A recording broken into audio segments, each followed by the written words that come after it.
Hi there, everyone. Welcome again to this series, Leaders I Love. And I'm really happy to have here with me today Olivia Rutherford, who, in fact, we've just been talking offline. And I didn't ask you this, Olivia. You've just been promoted to Head of Organisational Change at TrustPower. Is that right? It was a wee slip up on my part. So I've been in this role now for over a year, but I hadn't updated LinkedIn. So unfortunately, when I updated LinkedIn, it sent out a message to everyone. So highly embarrassing. Well, yeah, but that's actually, in a way, it's quite interesting and quite, I suppose, quite perfect in a way, because we are in such a time of change at the moment. And even though you may have been operating, in that role or under that title for a year, to actually highlight, I think, to people the need to be mindful and pay attention and actually, have people in roles, have people dedicated to supporting organisational change. I mean, certainly when I saw that update, I thought, oh my gosh, that is so needed right now, how fantastic. So it may have been an error, but actually I think it was potentially quite perfect in terms of bringing people's attention to the change that we're in and the fact that it's not just personal, it is organisational. So I think that's kind of cool.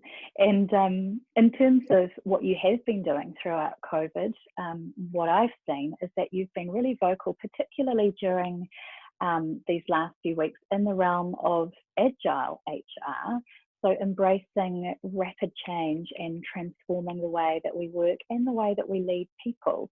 And there were some particular concepts that you spoke about that really resonated with me, and I think will resonate with many. So thank you so much for being here today to talk with me and to share not only those concepts, but a little bit about you as well. Thank you. So first, yeah, you're welcome. It's funny being on Zoom, isn't it? It's kind of like you wait for a pause. Is someone going to speak? Shall I keep speaking? And I think, that's part of the change that we're all facing is we're not sitting across the table with people. We can't necessarily see all of their non-verbal cues. You can't necessarily see them leaning in or about to speak. So it's certainly something I've been getting used to.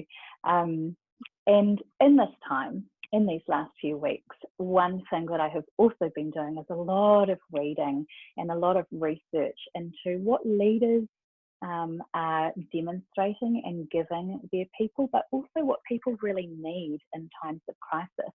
And one place that I often look to is the Gallup organisation. And through years of research, they have found that many people look to leaders for 4 key things. And that's really what this series has been built on. And those qualities are stability, compassion, trust, and hope. Now, 2 concepts that you spoke about in the last couple of weeks through the seminars, the webinars that you have been part of, are congruence and posture. Can you tell us more about these? Yeah, I mean, I think it's really important work, especially when you're working in the change space or in the organisational development space, to understand the pulse or the frequency of your organisation. And what I mean by that is I've spent a lot of time over the years trying to understand how people feel about working at TrustPower, or how people feel about working in their own organisations, and how I feel about working here. And I think it's really, really important to stay close to that and to stay really grounded in that. And everything kind of flows from that. So if you're aware of how people feel, and you're aware of what you're saying and the decisions that you're making, and you're really present in those moments, then whatever decisions that you make are based on the whole of the organisation, or the vibe of the organisation. That's where the congruence comes from. And then the tone that you set for how people experience your organisation is the posture that comes out of that, and how people either remember you through that time, or how people consider your brand, or the sense that people get through how they were cared for, or the compassion, as you say. When you've got customers and you go through something like COVID, and family members may be losing jobs, or whatever the case is, it's really important to have that kind of people-centric or grounded kind of people perspective, so that you can come at customers or deal with one another in a way that really resonates with people and feels like it's congruent with your values and congruent with, you know, who you say you are, you know, and make sure that that shows up on the outside of your organisation as well. I love those two concepts, and they're very easy to understand once you, and thank you because you have articulated them so well. The posture one also, you know, as soon as I hear that word, it kind of makes me sit up straighter, and it's that kind of strong spine, strong back, showing up for who you truly are, which I guess is part of what you're talking about here.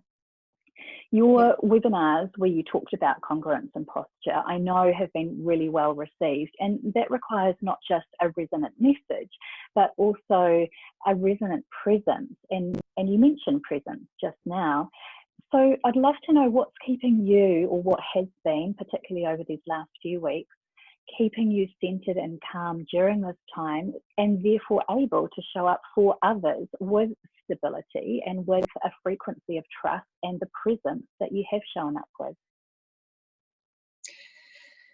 I mean, I don't know if I've shown up any differently to anyone else. I think there's a real vulnerability that you need to be prepared to show through this time. And like everyone else, I've certainly had my ups and downs because it's quite challenging to navigate. And I think if you can't show that vulnerability and you can't show that, you know, you're learning too, or that you know, the cycles that you're going through are real, then it's hard for people to you know, to kind of check in with authenticity themselves. So for me, it's been really important to be really real with people about the fact that I understand what they're going through, and I have my own story too, and I'm prepared to share that as well.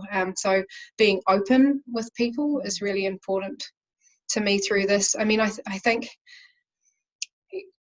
what it's a really strange one, COVID, but what I've found strength in is the ability to mobilize around things that are really important at the moment. So the decisions that you make, if you're considering your strategy or reconsidering your strategy now, should be based on what you're learning about your organization and how your resilience is showing up and how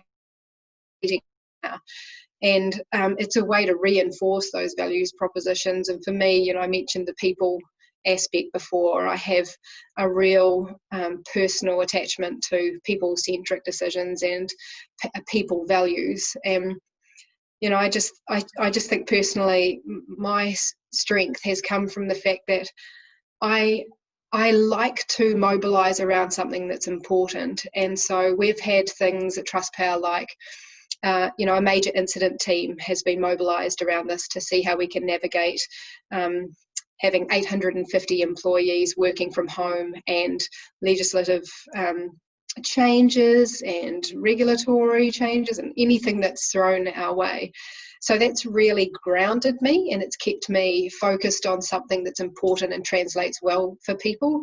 And that has subsequently translated into more work in the plan ahead space. So what are you learning and observing about your organisation and how they're mobilising around this, and how we're delivering to our customers, and also how we're coping internally and how our people are coping. And making sure that we're doing that while we hold all our values in mind, and also while we're considering, well, what's our posture after this? Does it change who we are as an organisation? Does it change what societal impacts are going to change the way our customers want to have their business delivered to them, or want to do business full stop? Or does it create new partnerships? You know, what are the opportunities in there? And so I am, like anyone else, I would imagine that with a sense of purpose and a sense of grounding, I'm much more able to deal with what life throws at me. So I feel like when you're agile, or you have an ability to dip into work that's different to what you might normally do on a different day, you get a sense of purpose from that, and it's really helpful. Yeah, I completely agree. And just in one of the recent interviews that I ran, we talked quite a bit about purpose and being purposeful. So that kind of brings that momentum and that mobilisation, as you've talked about.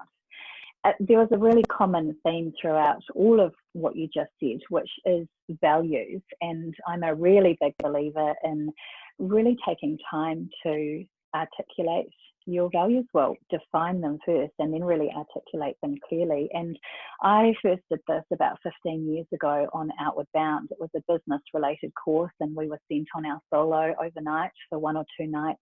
And one of the exercises or activities that we had to do was to really think about our values. And it was the first time that I had ever done that. And I keep checking in on those every so often, and they still hold true all these 15 years later. And so I use values a lot in my own work as a strengths and values-based coach. And I've done my training in Brené Brown's Dare to Lead. She uses values a lot too. And so I often use her, big list of values to help my clients and my people to start to define and articulate their own. And I guess there are so many different ways and so many different tools that we can use to do that activity, to really start to define what our values are. I'm wondering if you have any particular questions that you use or tools that you use to guide people to do this. Yeah, I mean, that's a great question. I think I've done a lot of work with the organisation to help people understand when you're in touch with your own purpose, it can help provide you with some, again, that word, that grounding kind of force. This is who I am, this is what I believe in, and this is what gives me energy. And, I think I've got a lot of values that I hold dear. I've mentioned a few of them: people centricity, empathy, authenticity.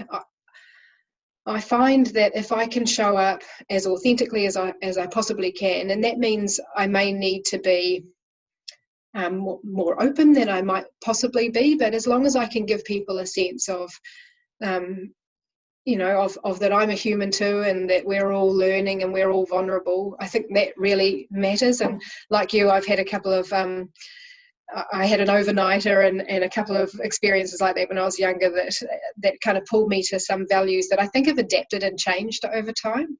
I think with the work that we've done with the organisation over the last year or so, we had a value set that was in place for 20 years.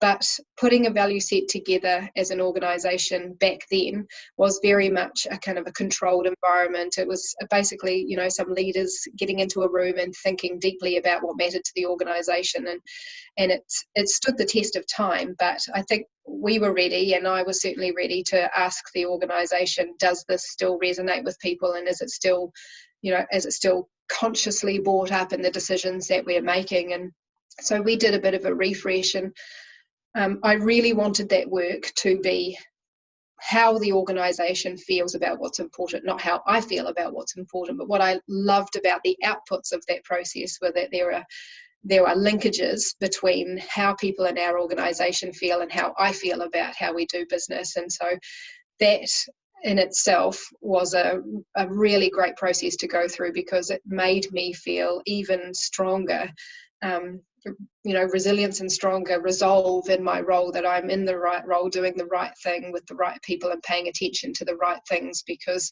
we've all got a common belief and a common belief set and a way that we would like to make decisions, and those will kind of influence the posture that we have in the future that I talked about earlier. So yeah, values are very important to me, and you certainly know when you're being tested in that space. Oh, absolutely. I mean, I agree with you with the word grounding. When you do know your values and you can really live into them, you feel congruent, as you've said. You feel in alignment, in integrity with yourself, and really centered and grounded, as you've said.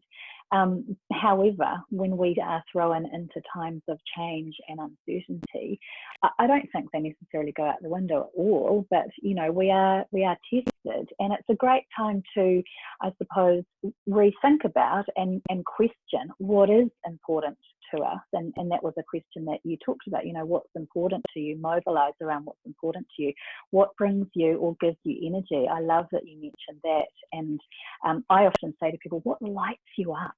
you know, because it can be quite hard to think what's my values, but when you think of what brings me energy and what lights me up, and when do I kind of find momentum and mobilization, that's a great way to direct people towards what potentially they do value.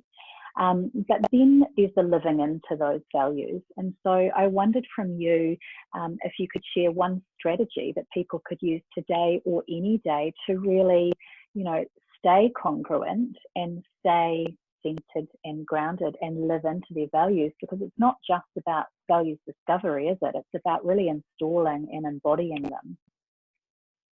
Yeah. I think it's very difficult at a time like this for people to take the space to reflect on themselves, but it is just the right time to do that. So I love the question, because what I found myself doing is checking in that my espoused theory versus my theory in use are in sync with one another. You know, what I say about what I do and how I show up and how people are experiencing me is the same thing. And sometimes, you know, when you've got anxiety or you're stressed or whatever, you can have default positions or blind spots show up that you're not quite aware of. And, you know, it really comes back to, are you prepared to ask people for feedback on how they're experiencing you, so that you can catch those blind spots, so that you can be more conscious in your reflections about yourself. So it's not just a, here's how I see myself, it's a here's how others see me too.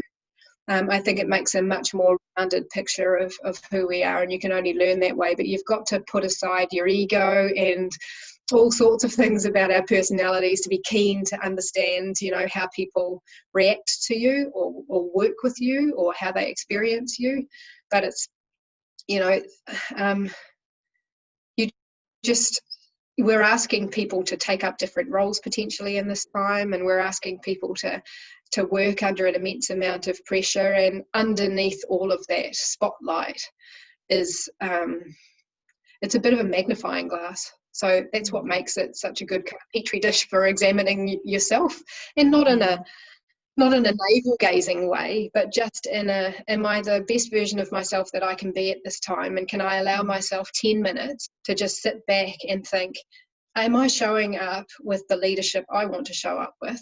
And how am I experiencing other leaders around me? And how do I take cues from that, or leave what I don't care for and what I do for?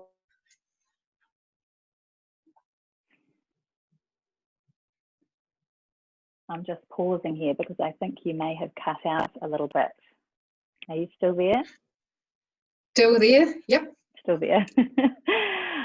Zoom, gotta love it.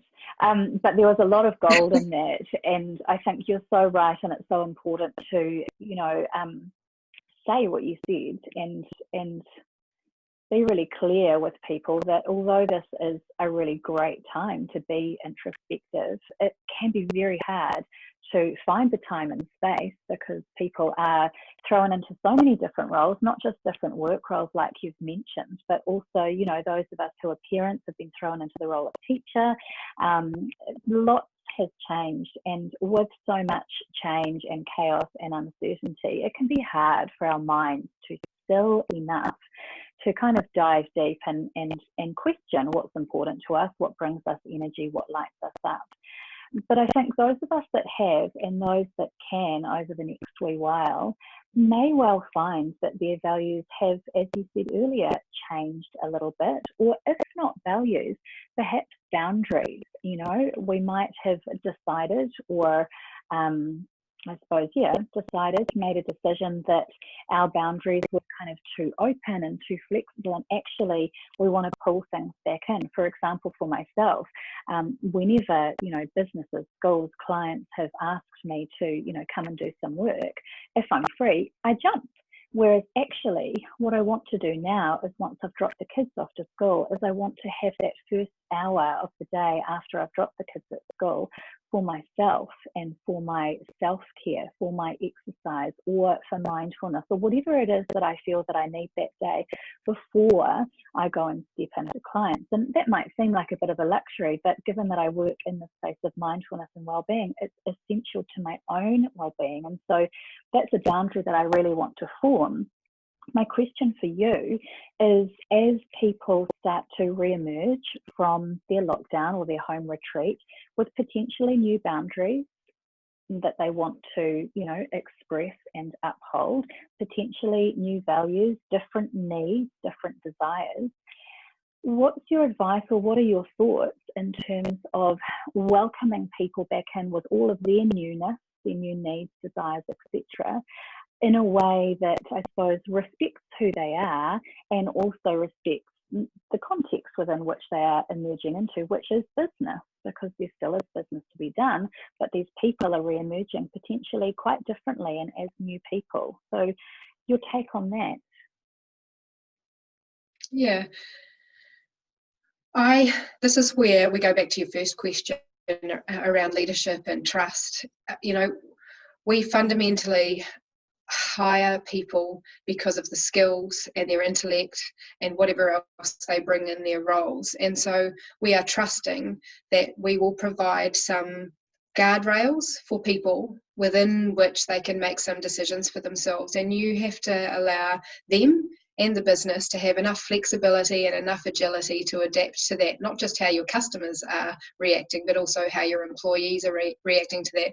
I dare say most organisations, if we've got an activity-based working environment here, and alongside we had a flexible working arrangements policy. Well, you can pretty much shred the flexible working arrangements policy, because when you've seen 850 people mobilise within 2 days to continue to deliver great service, and our assets are operational from a hydro perspective, and everything is still working as it should, and you see the energy that it's requiring for people to be able to do that and have their home situation and look after children and themselves, trust is right there on your doorstep. And so you don't want to do anything to break what you've gained over that period. And that it just means being empathetic and allowing people to find their own sense of what's newly normal for them, and trusting that if they want to discover new boundaries and work in different ways and potentially not return to the office, just create a whole new working style for themselves, then as long as they are satisfying the requirement that they have for the business need, however they choose to do that, should be absolutely fine, because we trust them. And and you want to retain that energy for the people that have that have something to offer and want to continue to offer that. You've got to create the space for them to be able to do that. Yeah. I mean, hopefully there are very many other people in business in your role and, leadership teams who have the same view as you. I don't doubt it. I think that we're starting to see a real sea change in terms of the way that flexibility is embraced, the way that diversity and inclusion is embraced. That's been massive over the past few years, but I think that's going to be amplified, and we're going to see that show up in different ways now, given what we've all just experienced. I love what you said there about the energy of trust. I really love that. A lot of the work that I do being in mindfulness and well-being is also around energy, but I've never thought about the energy of particular qualities like trust. And I think you've really left me with something there to go and think about today. I think trust is a really key thing, as you've said, for so many people.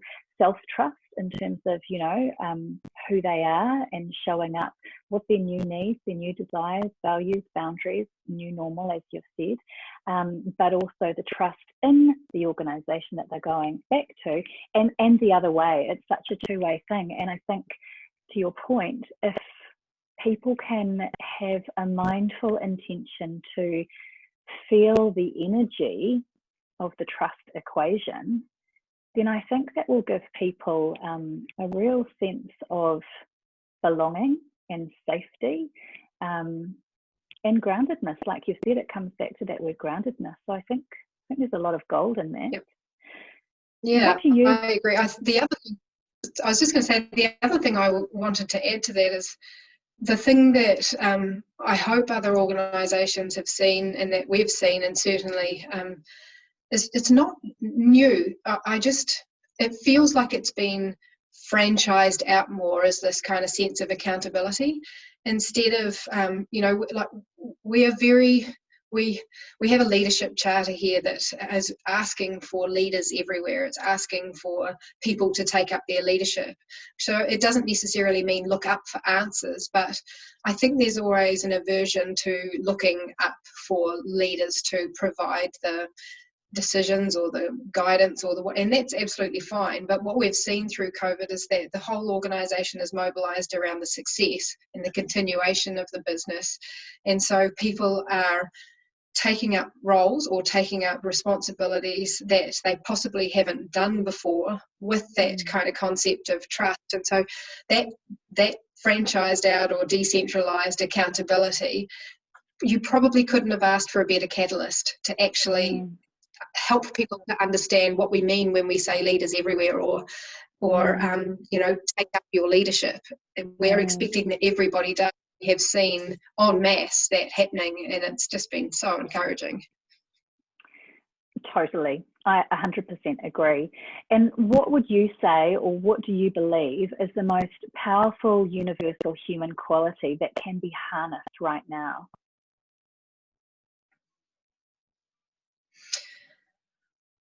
I don't know about universal quality, but I have been thinking about the word Tiaki. And I know it's a very Kiwi word, but, as society shifts and as we see grief and confusion and all sorts of things transpire, I think the concept of Tiaki, caring for people and place, has a real resonance with me. And so if I could, if I could encourage people to extend their values proposition to think about the word Tiaki, I think we will see businesses shift the response they have to societal shifts or the needs of our people, and not from a business sense, but actually from creation of new partnerships, or wanting to resolve existing issues, or those sorts of things. So I really think there's been a coming together of people across across the lockdown and for a common purpose. And if you can harness that and put it somewhere, I feel like Tiaki, for me personally, is a great place to start. I think that absolutely is universal. It might be a Kiwi word, but the sentiment and the concept and the meaning of it is 100% universal. And I so agree with you. There are, as you've said, there has been grief in this time, and there will still be more, a lot of loss, still a lot of uncertainty out there, but also a lot of gifts. Like you talk about the decentralized accountability, the energy of trust, and the fact that we really can feel so much of that now, and the connection. I just think it's so powerful what we're seeing. And I wouldn't have connected with you if it wasn't for COVID. I wouldn't have connected with so many people, and I think many of us can say the same. So thank you very much for connecting with me here today and for sharing so much of your wisdom. There's a lot of gold in that, and I'm certainly going to go away and have a think about some of those things, the energy of trust, and also that word that you've thrown at us at the end there. So thank you very much for your time. Thank you for asking me. It's been a pleasure. You're so welcome.